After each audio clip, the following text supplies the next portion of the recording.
Hello interwebs, my name is Justin and welcome to my channel, Boxins. And welcome to the first News for Nerds. Since this is the first thing, I will explain to you all what this is. News for Nerds is my monthly news update of everything that's happened in the past month on the interwebs, on the news, on the nerdy, the geeky, the cultural, and it's just things I think are important that are going on in the world. I'm gonna try to stay as much out of politics as possible, but everything's politics nowadays, so sorry. But I will give you my personal opinion, and I will give you as much facts as I can dig up in simplicity, just to let you guys know what's going on if you've been away from the world in the webs, which is stupid, for about a month. And I recorded this on the 21st of January to get this out to you before the end of the month. But without further ado, let's jump into the news I found. First off, let's talk about Superman. Not that one. Better. So, if you don't know who that is Henry freaking Cavill. So Henry freaking Cavill and James Gunn, director of the new DC Cinematic Universe, have met and decided to part ways. So Henry Cavill will not be revising his role in the new upcoming DC Universe. Also, Henry Cavill has just left, well, at the beginning of this month, left the Witcher series, saying he could not work with them. They were not being true to the books or the original games. And he did not want to do the IP any injustice, which is I appreciate as someone who hasn't played The Witcher yet or read the books yet. I do have plan to, just on my massive backlog. He did not want to be unfaithful to the good stuff, the content, the core base that makes The Witcher so special, and that's understandable. Shortly after this news breaks, I think 2 days later, he comes out with a post on his Instagram. So let me bring this up just so I don't mix his words. And this is exciting for any of us 40K or Warhammer fans. For 30 years I have dreamt of seeing a Warhammer universe in live action. Now after 22 years of experience in the industry, I finally feel that I have the skills set and experience to guide a Warhammer cinematic universe into life. Partnering with Natalie Viscuso at Vertigo has been a blessing beyond words. Without her, we might not have found the perfect home at Amazon. And having a home like Amazon will give us the freedom to be true to the massive scope of Warhammer. To all you Warhammer fans out there, I promise to respect the IP that we love. I promise to bring you something familiar, and I endeavor to bring you something fantastic that is as of yet unseen. Our first steps are to find a filmmaker, creator, writer. Watch the space, my friends, for the Emperor. Yeah. So, if you're me, and if you're a Warhammer fan, you are excited and peeing yourself right now. Because Henry Cavill, like you said, has been a fan of this universe for so many times, and we hope he does it justice. But, with all things good, come the drama. So what drama is following Henry Cavill shortly after that? Well, someone puts out a hit piece, I would call it a hit piece, accusing him of being addicted to games, toxic gamer talk, being hard to work with, and I'll put the statement up so you can see it. So why do I think this statement is fake? One, it's very conveniently timed. It's extremely vague. It cites no credible sources and no specific instances. It's just calling him toxic, gamer, things we've seen 1,000 times to become untrue. Also, the Twitter that tweeted it was deleted shortly after. So, you know, you don't normally delete things that are true. But it looks to be made up and nothing more has come of it. It looks to be made just to smear Henry Cavill. Now, speculation time. This is the fun part where it's my personal thoughts into this topic. Super excited for a Warhammer universe. Super excited it's Henry Cavill behind it. Not so excited for Amazon. So, with all things in big corporation, Amazon has not done great with beloved franchises. Rings of Power is just one to go back to.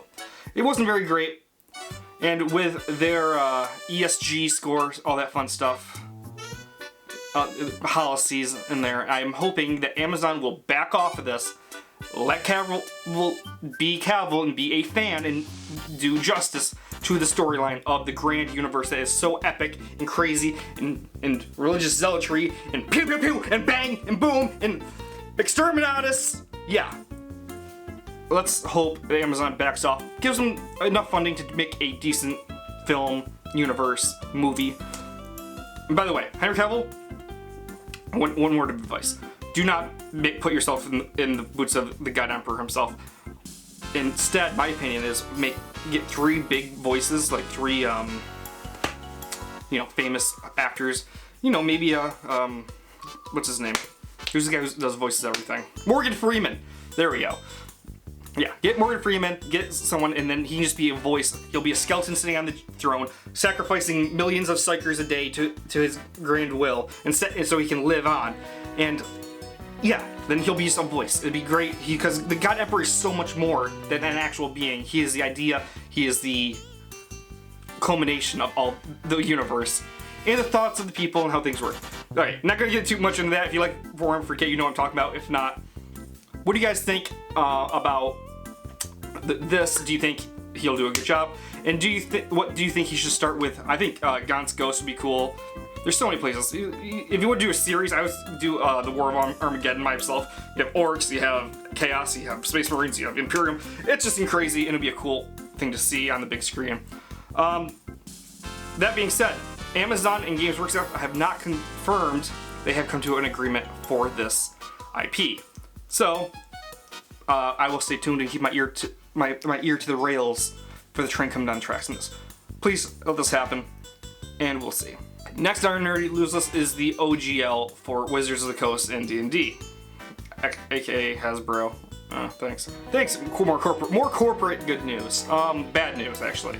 For years, beloved kind of creators like Critical Role, Dungeon Daddies is one of my ones I like, have been operating under D&D guidelines and under OGL, which is Open Game License from Wizards of the Coast for D&D, and it's been pretty open. You can take their content, use the rules in your games and stuff like that, and along with a bunch of other creators who love amazing stories, amazing settings, amazing game things, all kind of under that vaguely D&D IP. But unfortunately, Wizards of the Coast is updating their OGL from a 900 word document to a 9,000 word legal mumbo jumbo document, stating that they can, they want a bit of that good gold you're getting in your traveler's pouch, your pouch of infinite, your pouch of infinity. What are they called? Bag of holding. There we go. Sorry, it's been a while since I played D&D. But this is huge if you are in the D&D space as a content creator, or even if you're a competition like Pathfinder, because under this new one, D&D could sneak in, say, hey, this is our intellectual property, and hey, guess all that money you're making? We're gonna get a cut of it. Pretty bad. Luckily, the document leaked out early. The 1.1 document for the OGL leaked out, and the community had a massive backlash. The community, the competitors, everyone who makes anything D&D, anyone who has any possibility of being touched by this have reached out, and it looks like Wizards of the Coast have backed off. They released a statement, definitely backpedaling, definitely realizing they got caught having their hands on the cookie jar, and much like what Games Workshop did a while ago to their content creating community, this would have definitely been a bad thing for the D&D IP, the D&D franchise, and people would have honestly just called it something else. They would have gone like, oh yeah, our elves are now pointy-eared people. I don't know. I'm not that creative a person. But the biggest thing in this document, the biggest red flag in my opinion, was the company can modify or terminate this agreement for any reason whatsoever within 30 days notice. So that says they can move that goalpost, like, yeah, you know what? You're only making, I think in the document it said $780,000 off it, and then you have to give us 25%? We're gonna make that $500,000. Oh, but now let's move it down to $250,000. Let's move it down to $100,000. So you see how they creep and enclose that little tight knit collar they have on you, so you can pay up and they'll make their money off it. If I was Wizards of the Coast, obviously, definitely thank you for the apology. It sounds so copium. Like, no, we weren't gonna do that. We were gonna be nice to you guys, and you guys should come to us with an agreement. We'd work with you. No, they wouldn't. This is not anything good. Corporations trying to tighten the noose and trying to tighten the freedom on anything is good. And what would have happened is people would have stopped playing D&D. People will stop making Critical Role. Well, they wouldn't stop making Critical Role. Critical Role is so big they would be fine. But like the smaller content creators, anyone that's creating anything online, saying even with a scope of D&D onto it, it wouldn't have been good. So I'm glad that they backpedaled this, and I'm hoping that they forget about it for a while. They'll probably try again soon, so keep your eyes out for that. And I will be there to cover it if it happens. Alright, so now let's talk about some wizards. Let's talk about some birds. Avada Kedavra! Doxify!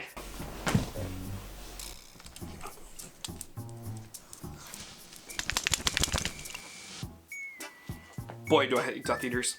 But wizards. Yes, let's talk about wizards. So this month, there has been a boycott called for the new Wizarding World game of Hogwarts Legacy. Hogwarts Legacy is obviously based off J.K. Rowling's infamous Harry Potter world of Harry Potter and all of her books and of the movies that has captured a whole generation of mine. I think it's my generation, actually, honestly, because I was a kid growing up. I loved the movies were good. I read a little bit of the first book, never read all of it. Obviously, people are upset whenever J.K. Rowling does anything now because she made some comments a while ago about a certain group of people, and now that group of people is calling for a boycott of her everything she does, or everything that has her world in it. Now, Hogwarts Legacy looks to be like a pretty good game. I'll put some play up here if you guys can't see it, so you guys see what it actually is. Now, why are these people calling for a boycott of a video game that's based on her world? Well, because obviously she'll receive royalties, or the exclusive of the deal for them to use the rights, and they want to burn everything down that they don't like, or that disagrees with their opinion. And I'm sorry, but that's not the way it needs to work anymore. If anyone's telling you not to do something that you like to do what you want to do. I don't care whatever that is, as long as it's not illegal or hurting anybody else in the world, it's fine. But they're calling for a boycott of her thing, and it gone terribly wrong for them because it seems to be a fail and gone the opposite way. The game hasn't even come out yet. As it is set, the game is scheduled to come out February 10th, 2023, and it's already #1 on Steam, Xbox, and PlayStation. So what are my thoughts on this? Personally, if you want to buy the game, buy the freaking game. If you don't want to buy the game, don't buy the game. I might buy the game because it looks good. It looks like an awesome world game, RPG game, and you know what? I kind of like her. I like her world. It's pretty cool. She did such a good job of making this fantastic world where everything sounds different, like Avada Kedavra. It sounds like something that shouldn't be in the world that you want to know more about. She did such a good job of world building in this that it's lasted so long. The only thing I wonder is how her books and movies would hold up with the generation now. My son personally loves them. My daughters haven't discovered them yet, and I'm really interested to see how they react to it and be able to watch them together. That's enough about that. Let's move on. Now, in international news, let's talk about China. More specifically, China and Blizzard Entertainment. So Blizzard Entertainment uses NetEase, a Chinese publishing company, to be able to distribute their product throughout China. As is, you gotta use a Chinese company to go in China. No big deal, right? Well, apparently they've been in talks and negotiations, and they have severely broken down. NetEase went as far to live stream the destruction of their Gorehowl statue on their Blizzard campus in China. It doesn't look very good, does it? So, unfortunately, Blizzard games will no longer work in China. That includes Overwatch, World of Warcraft, and any other Blizzard title that needs to be serviced in China. I'm sure there are third-party ways around this. I'm not that good at electronics, so sorry, Chinese people and the people of China. I hope negotiations or Blizzard can find another publishing company in China as well, but we'll see. But it gets even more spicier than that. Apparently, Tencent, another Chinese company, has just released a trailer for a new MMO or MMO style game, but you might say, hey, this is just, hey, guess what, you know, it's another game for China. No, MMOs come out all the time, you know, we got Ashley Creation still in development. There's a million of them, like Tower Fantasy, Genshin Impact. What's so big about another MMO coming out? well, it's really convenient that this one's coming out in this time. And Tencent's trailer, there's a bit of familiarity to another lovely MMO that, you know, Blizzard runs called World of Warcraft. Well, let's go look at the trailer and you give me your opinion and I'll give you my opinion while we comment down below. And let's head over to the PC and do that. So welcome to the computer where I stream over on Twitch. By the way, go follow me over on Twitch, link down below and all this stuff. So we have Tarisland. This is the cinematic trailer that released, I believe, on the 18th of the new Chinese MMO. So, yeah, let's give it a look, shall we?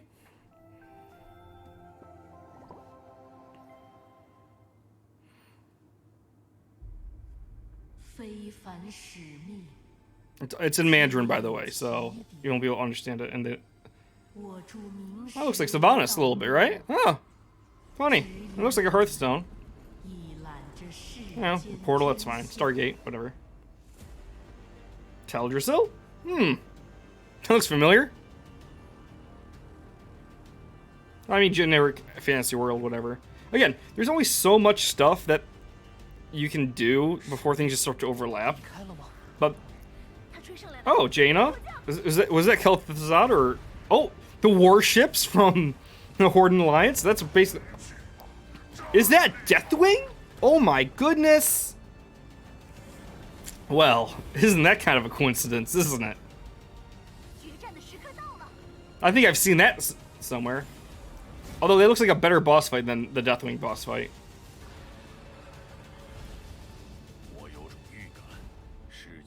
Was that Varian Rin?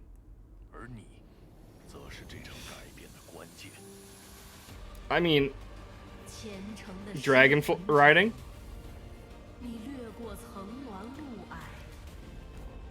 Is that Darnassus? Again, there's a bunch of, you know, it's not an exact copy. I'll give it that. But it looks pretty dang similar. That looks like maybe a jailer kind of person. I'll give them that. They made him look better than Baldy and WoW. You know, and it doesn't look like a horrible game. I mean, it's China. They rip off everything. Maybe it could be better.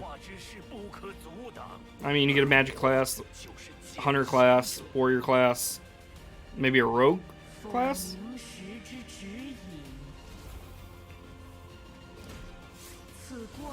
Or those centaurs. Again, they're similarities. Oh, now it's Splatoon. Look at that. Salmon Run. Oh, that boss looks pretty cool. I like the squid hat he's got going on. It's pretty cool. Oh, they got guns though. That's different. Oh no, WoW has guns too. But come on, the airships, the locations are very similar in many ways. Tarisland. So yeah, what do you guys think about that? Do you think that's a direct ripoff? So what do you all think? Of that? Again, similarities are bound to happen, but there's a lot seem to overlap with WoW. I mean, yeah, it doesn't look good. Tell me what you think happened. What you think's going on there? Are they copying Blizzard completely? Is another Chinese stealing IPs? Comment down below. So I think that's about it. I think we got most of the news this month. I wonder if is there anything I forgot? Let's see. We did the Hogwarts stuff. We did what? Breaking news!